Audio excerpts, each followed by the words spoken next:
seruduk, kayak sifat banteng. Tahu banteng?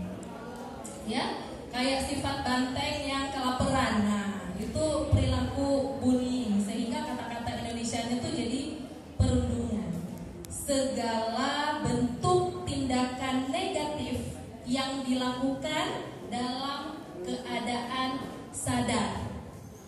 Segala tindakan perilaku negatif yang dilakukan dalam keadaan sadar dengan tujuan untuk menyakiti orang lain melalui tindakan fisik maupun verbal, dengan tujuan untuk membuat orang lain menderita.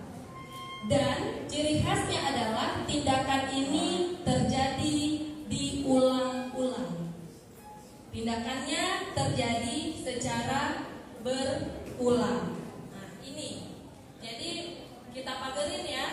Ada perlakuan negatif, sifatnya menyakiti, ya, dilakukan dengan sengaja untuk menyakiti orang lain atau sekelompok orang, ya, dan perilakunya berulang. Apa saja? Verbal, Fisik, verbal, apalagi? Cyberbullying dan isyarat tubuh. Ya, kan? Dari perform ketika masuk ruangan tadi, terus ada yang bahunya nyenggol, udah masuk ke fisik. Udah tadi ada yang verbal juga. Apa yang verbal? Mengejek misalnya. Ya. Jadi isyarat itu misalnya mengancam, ya, dengan gerakan, gertakan, memandang sinis, melototi gitu ya. Terus mendiamkan. Nah, mendiamkan teman dengan sengaja supaya temannya menjadi tidak populer, supaya yang lain merasa temannya sedih. Ini bullying, nah. Lalu mencibir, ya. Ini kadang-kadang isyarat-isyarat tubuh ini nggak disadari. Lalu verbal itu menghina, menggosipi. Tahu gosip? Bergosip, ya, memberi nama ejekan terhadap korban. Ini sering. Namanya siapa dipanggilnya? Nama ayahnya, ya. Atau pernah punya teman dari kecil, badannya agak besar, terus dipanggil dut misalnya. Atau apa? Triplek misalnya, bagian perut. Ya. Nah, itu kadang-kadang sudah tidak disadari lagi, sehingga seperti apa ya? Seperti hiasan bibir kelompok. Pelaku bullying sengaja membentuk koalisi dan membujuk orang untuk mengucilkan orang lain. Ini benih-benihnya tumbuh bahkan sejak TK. Gak usah main yuk sama dia, gak usah gitu.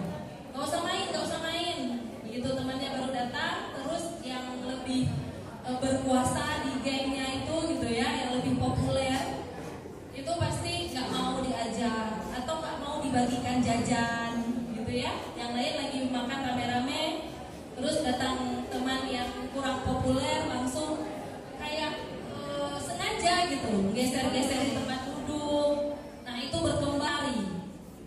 Nah, itu dampak pada kesehatan mental individu yang mengupload foto tadi, sosial media, ini sangat beragam. Sekarang kenapa kalau saya memperhatikan, ibu memperhatikan teman-teman SMP, SMA itu udah mulai yang namanya Instagram, ya kan, TikTok. Tapi coba cek, saya cek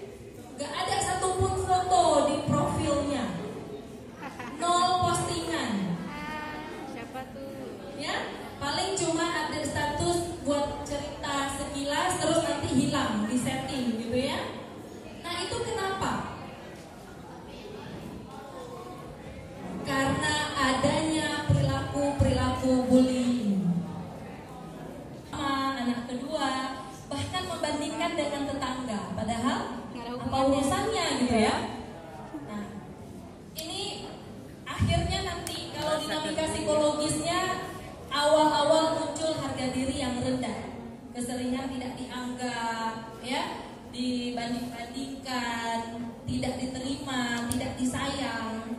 Mungkin disayang tapi merasa tidak disayang, itu juga bisa berkembang sesuai dengan tipe kepribadian. Nah, ini nanti pembahasannya sangat luas.